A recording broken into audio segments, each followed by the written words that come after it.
दोस्तों नमस्कार। Colonel Ajay CO Ajay Astro Money Group First Global Astro Finance Digital channel से आपसे मुखातिब होता हूं। आज है 16 दिसंबर सन 2024। दोस्तों, सर्वप्रथम विजय दिवस यानी 16 दिसंबर के शुभ और पावन शौर्य और बलिदान दिवस पर आप सभी को अभिवादन, शुभकामनाएं। आइए हम याद करते हैं उस महत्वपूर्ण 13 दिन सन 71 जब भारतीय सेना ने अपनी जांबाजी और शौर्य का प्रदर्शन दिया और ईस्टर्न पाकिस्तान के लेफ्टिनेंट जनरल नियाजी ने के नियाजी ने general officer commanding in chief eastern command के लेफ्टिनेंट जनरल JS अरोरा के समक्ष अनकंडीशनल सरेंडर किया। लगभग 93,000 सिपाहियों के साथ पाकिस्तान की फ़ौज ने अनकंडीशनल सरेंडर 16 दिसंबर को किया, जो आज हम 53 साल के बाद भी हम विजय और शौर्य दिवस के रूप में अपनाते हैं। आइए हम याद करें उन 3,000 बलिदानों की जिन्होंने देश के आत्मसम्मान और शौर्य का प्रदर्शन करते हुए अपनी जानें कुर्बान की। हमने उन सभी शहीदों को नमन करते हैं। साथ साथ हमारी राजनीतिक नेतृत्व श्रीमती इंदिरा गांधी, जो आयरन लेडी के नाम से मशहूर हुई थी, जिसने पूरे विश्व में, चाहे वो अमेरिका हो, ब्रिटेन हो, फ्रांस हो या फिर मध्य पूर्व के, मिडिल ईस्ट के सभी देश भारत के खिलाफ खड़े थे, सोवियत रूस की मदद से सबको धूल चटा दी और भारत ने एक इतिहास रच दिया। 93,000 सिपाहियों का unconditional surrender second world war के बाद ऐसी घटना दोबारा नहीं देखी गई। दोस्तों, ये दिवस है त्याग और बलिदान का, शौर्य का। हमें याद करना चाहिए, हमें सभी बलिदान का। 3,000 सिपाही इसमें ऑफिसर, JCO जवान शामिल हैं। साथ साथ हमारे राजनीतिक नेतृत्व की कौशलता का।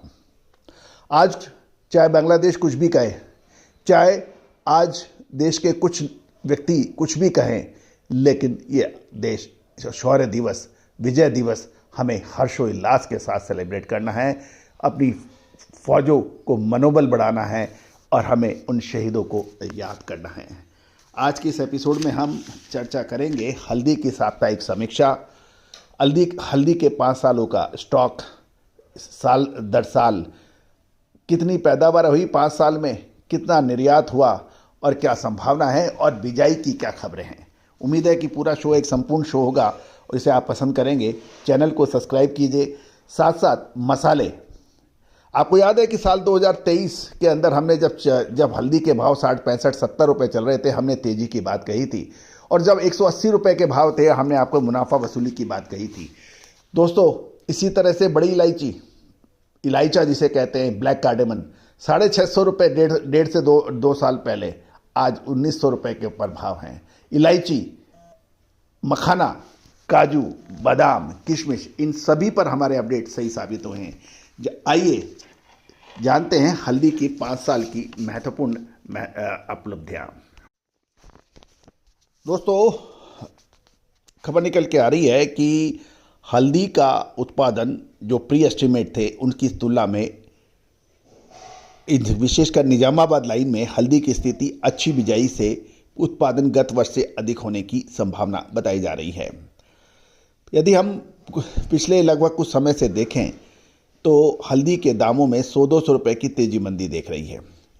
यदि हम उत्पादन के साथ साथ बिजाई के जो अनुमान हैं उसकी भी चर्चा इस शो में करेंगे। यदि हम वायदा बाज़ार की बात करते हैं तो फिजिकल और वायदे बाज़ार में हल्दी की कीमत अब सीमित दायरे में मूव कर रही है।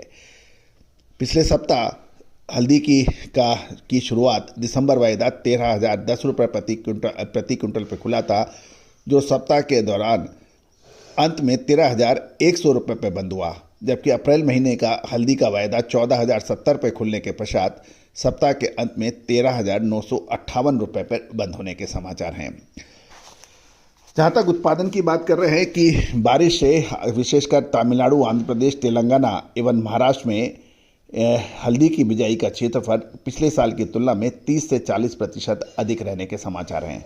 लेकिन बिजाई के पश्चात फसलों को नुकसान के कारण उत्पादन का जो पूर्व अनुमान लगभग 82 लाख बोरी का लगाया जा रहा था, अब बारिश के बाद घटकर ये 70 से 75 लाख बोरी की बात की जा रही है। गौरतलब है कि हल्दी के प्रमुख उत्पादक राज्य महाराष्ट्र में कीड़ा लगने के कारण फसल को कुछ नुकसान होने के समाचार हैं, जबकि तमिलनाडु और आंध्र प्रदेश में बारिश से फसल को नुकसान के समाचार मिल रहे हैं। निजामाबाद लाइन में फसलों की स्थिति अच्छी बताई जा रही है। यदि हम पिछले 5 सालों की बात करें तो साल 2020 में देश में हल्दी का उत्पादन लगभग 95 लाख बोरी का लगाया गया था, जबकि साल 2021 में 85 से 90 लाख बोरी और साल 2022 में 78 से 80 लाख बोरी का उत्पादन का अनुमान लगाया गया है।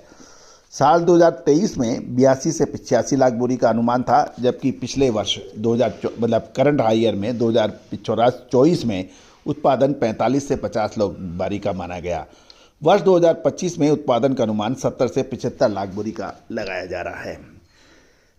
दोस्तों, जहाँ तक ये था अनुमान, अब बात कर लेते हैं हम कंजम्पशन कितना है, निर्यात कितना है।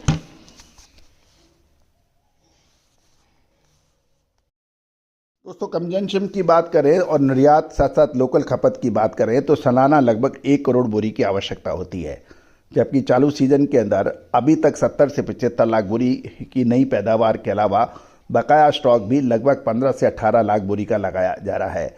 यानी खपत की तुलना में अवेलेबिलिटी कम होने के कारण 2025 में हल्दी के भाव के ऊपर अब एक सकारात्मक रूप की बात कुछ लोग कर रहे हैं। जब तक ये भी ध्यान देने वाली बात है कि अभी तक फसलों की स्थिति को देखते हुए संभावना व्यक्त की जा रही थी कि आने वाली फसल, विशेषकर मराठवाड़ा की फसल 30 से 32 लाख बोरी के आसपास रहेगी, जबकि सांगली लाइन पर 8 से 10 लाख बोरी रहने की संभावना है। तमिलनाडु में उत्पादन 10 से 12 लाख बोरी का लगाया जा रहा है, जबकि निजामाबाद में उत्पादन 12 से 14 लाख बोरी माना जा रहा है और आंध्र प्रदेश में उत्पादन 2 से 3 लाख बोरी होने की संभावना है।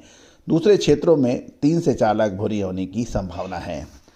अब हम चर्चा ये भी करेंगे कि पिछले 5 सालों में उत्पादन ठीक होने के कारण हल्दी का कुछ आयात में लगातार गिरावट दर्ज की गई है। यदि हम मसाला बोर्ड की बात करें, उनके आंकड़ों को देखें तो साल 2019-20 में हल्दी का आयात 28,580 टन का किया गया था। साल 2020-21 में ये घटकर 25,709 टन और वर्ष 2021-22 में 24,480 टन का रहा। वर्ष 2022-23 में आयात 16,769 टन और वर्ष 2023-24 में 14,638 टन की बात की गई है। अब हम निर्यात की बात कर लेते हैं। चालू सीजन में साल 2024-25 के पहले 6 महीने में हल्दी का निर्यात लगभग गत वर्ष के बराबर था। मसाला बोर्ड के जो आंकड़े जारी हुए हैं उसके मुताबिक अप्रैल से सितंबर 2024 में हल्दी का निर्यात जो हुआ वो 92,911.47 टन का था, जबकि पिछले साल की समय अवधि में ये 92,025 टन का था। कोरोना महामारी के दौरान हल्दी का रिकॉर्ड तोड़ निर्यात हुआ था, जिसके कारण साल 2020-21 में हल्दी का निर्यात 1,83,868 टन का हुआ था, जबकि 2019-20 में निर्यात 1,37,650 टन का रहा। साल 2021-22 में निर्यात 1,52,758 टन और वर्ष 2022-23 में निर्यात 1,70,085 टन का था। वर्ष 2023-24 में निर्यात 1,62,019 टन का बताया गया है। तो दोस्तों, ये थी हल्दी के ऊपर संपूर्ण जानकारी। दोस्तों, इलायची, हल्दी, धनिया, सौंफ, अजवाइन, मेथी, चिरौंजी, कलौंजी, मखाना, बादाम, किशमिश, इन सभी पर विशेष रिसर्च रिपोर्ट के लिए आप संपर्क कर सकते हैं। दोस्तों, तेजी आने के बाद तेजी और मंदी आने के बाद मंदी से कभी किसी को फ़ायदा हुआ नहीं है। फ़ायदा तभी है जब आपको अग्रिम बताया जाए, अग्रिम विश्लेषण किया जाए। और दोस्तों, आज ज़माना रिसर्च का है, अनुसंधान का है, विश्लेषण का है। और यदि आप अपने बिजनेस को अगले नेक्स्ट लेवल पर ले जाना चाहते हैं, बढ़ाना चाहते हैं, तो विशेष रिसर्च रिपोर्ट आपकी मददगार साबित हो सकती है। दोस्तों, एक ज़माना था कि गांव के अंदर या शहरों के अंदर एक डॉक्टर सभी इलाज कर लेता था, चाहे वो आँख का हो, चाहे सरदर्द हो, चाहे पेट का हो, चाहे हार्ट का हो। लेकिन आज हर डॉक्टर हर इलाज के लिए नहीं रिकमेंडेड है। विशेषज्ञ चाहिए। आँख का इलाज होना है तो ऑप्थेल्मोलॉजिस्ट चाहिए। यदि आप हड्डियों का इलाज कराते हैं तो ऑर्थोपेडिक के पास जाते हैं। दांतों में दर्द है तो डेंटिस्ट के पास जाते हैं। और न्यूरो से संबंधित प्रॉब्लम के लिए आप न्यूरोलॉजिस्ट के पास जाते हैं। गैस्ट्रो से संबंधित समस्याओं के लिए आप गैस्ट्रोलॉजिस्ट के पास जाते हैं। तो दोस्तों, उसी प्रकार व्यापार व्यवसाय में आगे यदि अपडेट चाहिए, आपने देखा होगा कुछ लोग 10 से 15-20 साल में ही कहाँ के कहाँ पहुँच जाते हैं और कुछ लोग 50 से 70 साल या 100 साल पुरानी दुकान होने के बाद वहीं पे रह जाते हैं। कभी आपने सोचा ऐसा क्यों? व्यापार की समझ, बाजार में साख, माल कहाँ से आ रहा है, कहाँ जा रहा है, सब आपको पता है, लेकिन क्यों आप से दो लोग आगे निकल रहे हैं? तो दोस्तों, ये सब विश्लेषण का कमाल है। जिस प्रकार इंसान की तरक्की में शिक्षा का सबसे महत्वपूर्ण योगदान होता है। यदि आप आगे बढ़ना चाहते हैं तो शिक्षा सबसे ज़रूरी है। उसी प्रकार व्यापार व्यवसाय में आगे बढ़ने के लिए विश्लेषण विशेषज्ञों की मदद सबसे अधिक है। अब कौन सा विशेषज्ञ आपको सेलेक्ट करना है, कितनी उसकी काबिलियत, उस पर आपको स्वयं अध्ययन करना है, उससे बात करके पता करना है। दोस्तों, आज ही संपर्क करें, अभी संपर्क करें, नंबर स्क्रीन पे है। All the very best, good luck, happy trading.